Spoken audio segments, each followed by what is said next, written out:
High above the city, on a tall column, stood the statue of the Happy Prince. He was gilded all over with thin leaves of fine gold. For eyes, he had 2 bright sapphires, and a large red ruby glowed on his sword hilt. He was very much admired indeed. "He is as beautiful as a weathercock," remarked one of the town councillors who wished to gain a reputation for having artistic tastes. "Only not quite so useful," he added, fearing lest people should think him unpractical, which he really was not. "Why can't you be like the Happy Prince?" asked a sensible mother of her little boy, who was crying for the moon. "The Happy Prince never dreams of crying for anything. I am glad there is someone in the world who is quite happy," muttered a disappointed man as he gazed at the wonderful statue. "He looks just like an angel," said the charity children as they came out of the cathedral in their bright scarlet cloaks and their clean white pinafores. "How do you know?" said the mathematical master. "You have never seen one." "Ah, but we have, in our dreams," answered the children, and the mathematical master frowned and looked very severe, for he did not approve of children dreaming. One night there flew over the city a little swallow. His friends had gone away to Egypt 6 weeks before, but he had stayed behind, for he was in love with the most beautiful reed. He had met her early in the spring as he was flying down the river after a big yellow moth, and had been so attracted by her slender waist that he had stopped to talk to her. "Shall I love you?" said the swallow, who liked to come to the point at once, and the reed made him a low bow. So he flew round and round her, touching the water with his wings and making silver ripples. This was his courtship, and it lasted all through the summer. "It is a ridiculous attachment," twittered the other swallows. "She has no money, and far too many relations." And indeed the river was quite full of reeds. Then, when the autumn came, they all flew away. After they had gone, he felt lonely and began to tire of his lady-love. "She has no conversation," he said, "and I am afraid that she is a coquette, for she is always flirting with the wind." And certainly, whenever the wind blew, the reed made the most graceful curtsies. "I admit that she is domestic," he continued, "but I love traveling, and my wife, consequently, should love traveling also. Will you come away with me?" he said finally to her. But the reed shook her head. She was so attached to her home. "You have been trifling with me," he cried. "I am off to the pyramids. Goodbye." And he flew away. All day long he flew, and at night time he arrived at the city. "Where shall I put up?" he said. "I hope the town has made preparations." Then he saw the statue on the tall column. "I will put up there," he cried. "It is a fine position, with plenty of fresh air." So he alighted just between the feet of the Happy Prince. "I have a golden bedroom," he said softly to himself as he looked round, and he prepared to go to sleep. But just as he was putting his head under his wing, a large drop of water fell on him. "What a curious thing," he cried. "There is not a single cloud in the sky. The stars are quite clear and bright, and yet it is raining. The climate in the north of Europe is really dreadful. The reed used to like the rain, but that was merely her selfishness." Then another drop fell. "What is the use of a statue if it cannot keep the rain off?" he said. "I must look for a good chimney pot," and he determined to fly away. But before he had opened his wings, a third drop fell, and he looked up and saw. Ah, what did he see? The eyes of the Happy Prince were filled with tears, and tears were running down his golden cheeks. His face was so beautiful in the moonlight that the little swallow was filled with pity. "Who are you?" he said. "I am the Happy Prince." "Why are you weeping then?" asked the swallow. "You have quite drenched me."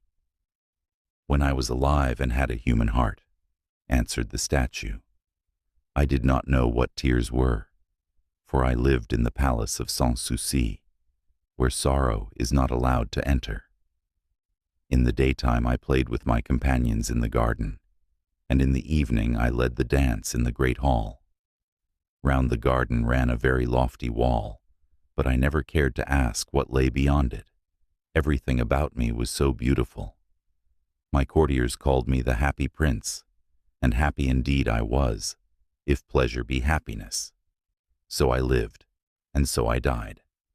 And now that I am dead, they have set me up here so high that I can see all the ugliness and all the misery of my city, and though my heart is made of lead, yet I cannot choose but weep." "What? Is he not solid gold?" said the swallow to himself. He was too polite to make any personal remarks out loud. "Far away," continued the statue in a low musical voice, "far away in a little street, there is a poor house. One of the windows is open, and through it I can see a woman seated at a table. Her face is thin and worn, and she has coarse red hands, all pricked by the needle, for she is a seamstress.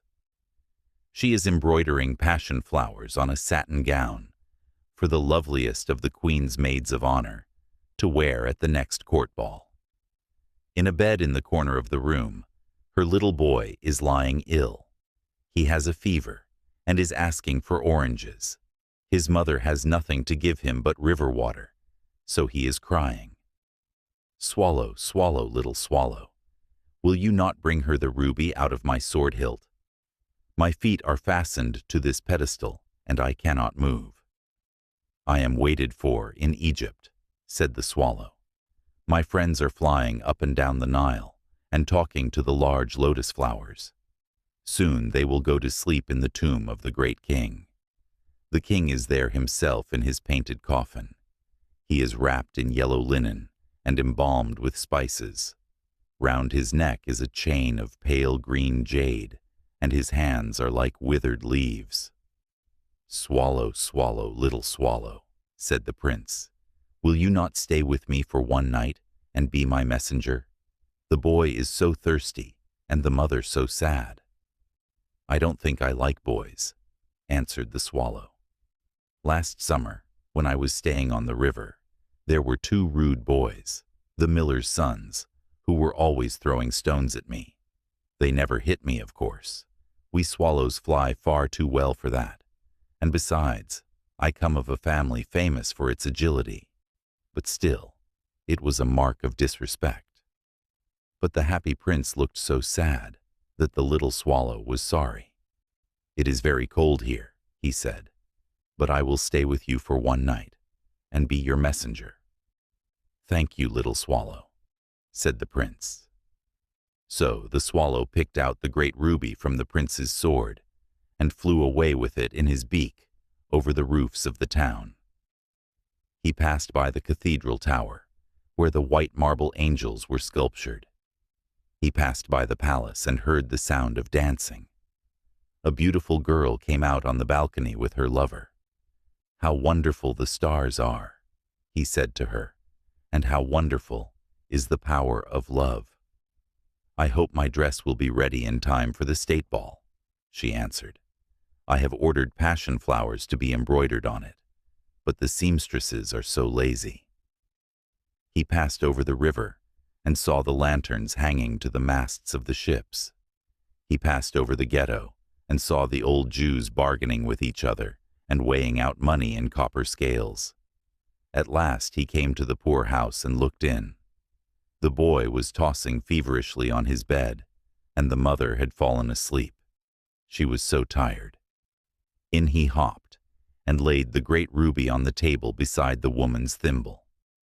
Then he flew gently round the bed, fanning the boy's forehead with his wings. How cool I feel, said the boy. I must be getting better. And he sank into a delicious slumber. Then the swallow flew back to the happy prince and told him what he had done. "It is curious," he remarked, "but I feel quite warm now, although it is so cold." "That is because you have done a good action," said the prince. And the little swallow began to think, and then he fell asleep. Thinking always made him sleepy. When day broke, he flew down to the river and had a bath. "What a remarkable phenomenon," said the professor of ornithology as he was passing over the bridge. "A swallow in winter."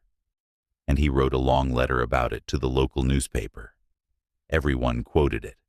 It was full of so many words that they could not understand. "Tonight I go to Egypt," said the swallow, and he was in high spirits at the prospect. He visited all the public monuments and sat a long time on top of the church steeple. Wherever he went, the sparrows chirruped and said to each other, "What a distinguished stranger." So he enjoyed himself very much. When the moon rose, he flew back to the happy prince. "Have you any commissions for Egypt?" he cried. "I am just starting." "Swallow, swallow, little swallow," said the prince. "Will you not stay with me one night longer?" "I am waited for in Egypt," answered the swallow. "Tomorrow my friends will fly up to the second cataract. The river horse couches there among the bulrushes, and on a great granite throne sits the god Memnon. All night long he watches the stars, and when the morning star shines, he utters one cry of joy, and then he is silent. At noon, the yellow lions come down to the water's edge to drink. They have eyes like green barrels, and their roar is louder than the roar of the cataract." "Swallow, swallow, little swallow," said the prince. "Far away across the city, I see a young man in a garret. He is leaning over a desk covered with papers, and in a tumbler by his side there is a bunch of withered violets. His hair is brown and crisp, and his lips are red as a pomegranate, and he has large and dreamy eyes. He is trying to finish a play for the director of the theater, but he is too cold to write any more. There is no fire in the grate, and hunger has made him faint. I will wait with you one night longer," said the swallow, who really had a good heart. "Shall I take him another ruby?" "Alas, I have no ruby now," said the prince. "My eyes are all that I have left. They are made of rare sapphires, which were brought out of India 1,000 years ago. Pluck out one of them and take it to him. He will sell it to the jeweler and buy food and firewood and finish his play." "Dear prince," said the swallow, "I cannot do that." And he began to weep. "Swallow, swallow, little swallow," said the prince. "Do as I command you." So the swallow plucked out the prince's eye and flew away to the student's garret. It was easy enough to get in, as there was a hole in the roof. Through this he darted and came into the room. The young man had his head buried in his hands, so he did not hear the flutter of the bird's wings, and when he looked up, he found the beautiful sapphire lying on the withered violets. "I am beginning to be appreciated," he cried. "This is from some great admirer. Now I can finish my play." And he looked quite happy. The next day the swallow flew down to the harbor. He sat on the mast of a large vessel and watched the sailors hauling big chests out of the hold with ropes. "Heave ahoy!" they shouted as each chest came up. "I am going to Egypt," cried the swallow. But nobody minded, and when the moon rose, he flew back to the happy prince. "I am come to bid you goodbye," he cried. "Swallow, swallow, little swallow," said the prince. "Will you not stay with me one night longer?" "It is winter," answered the swallow, "and the chill snow will soon be here. In Egypt, the sun is warm on the green palm trees, and the crocodiles lie in the mud and look lazily about them. My companions are building a nest in the temple of Baalbec, and the pink and white doves are watching them and cooing to each other." Dear Prince, I must leave you, but I will never forget you. And next spring I will bring you back 2 beautiful jewels in place of those you have given away. The ruby shall be redder than a red rose, and the sapphire shall be as blue as the great sea. In the square below, said the happy prince, there stands a little match girl. She has let her matches fall in the gutter, and they are all spoiled. Her father will beat her if she does not bring home some money, and she is crying. She has no shoes or stockings, and her little head is bare. Pluck out my other eye and give it to her, and her father will not beat her. I will stay with you 1 night longer, said the swallow, but I cannot pluck out your eye. You would be quite blind then. Swallow, swallow, little swallow, said the prince, do as I command you. So he plucked out the prince's other eye and darted down with it. He swooped past the match girl and slipped the jewel into the palm of her hand. What a lovely bit of glass, cried the little girl, and she ran home, laughing. Then the swallow came back to the prince.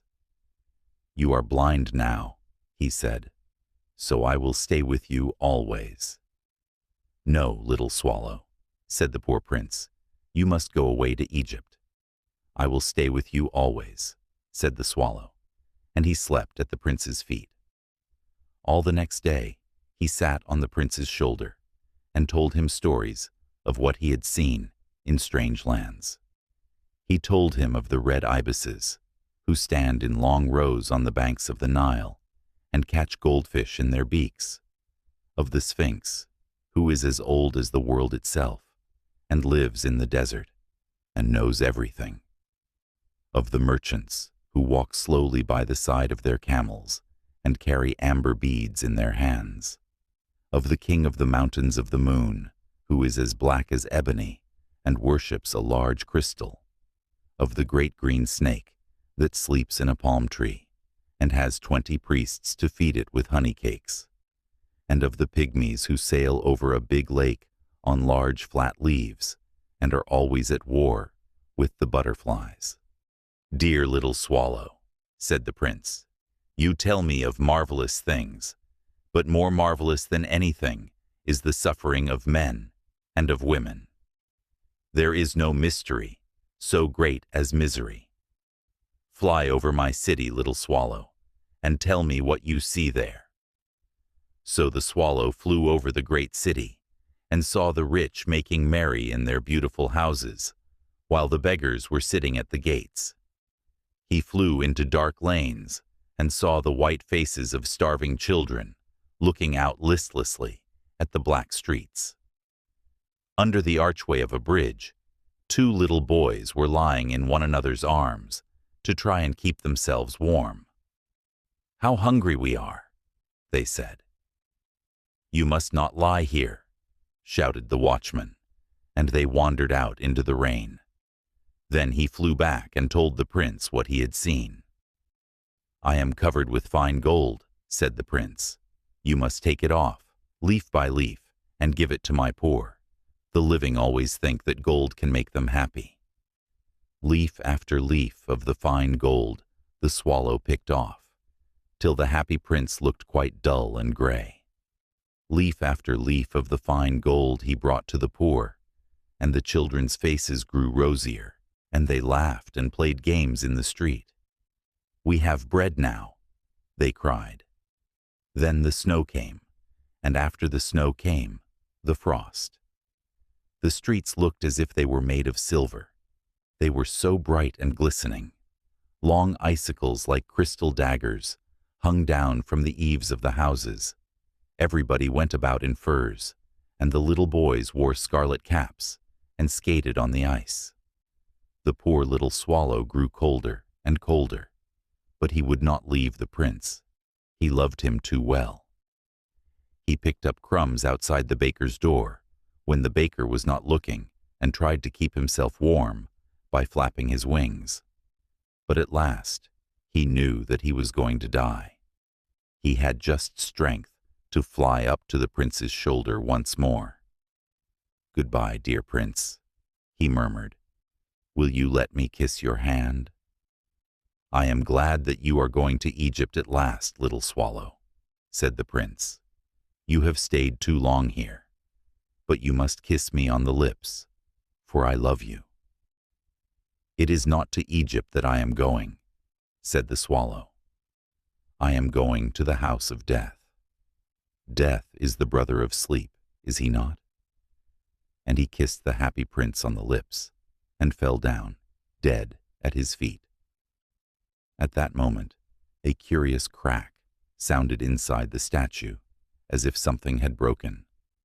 The fact is that the leaden heart had snapped right in two. It certainly was a dreadfully hard frost. Early the next morning, the mayor was walking in the square below in company with the town councillors. As they passed the column, he looked up at the statue. "Dear me, how shabby the happy prince looks," he said. "How shabby indeed," cried the town councillors, who always agreed with the mayor, and they went up to look at it. "The ruby has fallen out of his sword, his eyes are gone, and he is golden no longer," said the mayor. "In fact, he is little better than a beggar." "Little better than a beggar," said the town councillors. "And here is actually a dead bird at his feet," continued the mayor. "We must really issue a proclamation that birds are not to be allowed to die here." And the town clerk made a note of the suggestion. So they pulled down the statue of the happy prince. "As he is no longer beautiful, he is no longer useful," said the art professor at the university. Then they melted the statue in a furnace, and the mayor held a meeting of the corporation to decide what was to be done with the metal. "We must have another statue, of course," he said, "and it shall be a statue of myself." "Of myself," said each of the town councillors, and they quarreled. When I last heard of them, they were quarreling still. "What a strange thing," said the overseer of the workmen at the foundry. "This broken lead heart will not melt in the furnace. We must throw it away." So they threw it on a dust heap where the dead swallow was also lying. "Bring me the two most precious things in the city," said God to one of his angels. And the angel brought him the leaden heart and the dead bird. "You have rightly chosen," said God, "for in my garden of paradise this little bird shall sing forevermore, and in my city of gold the happy prince shall praise me."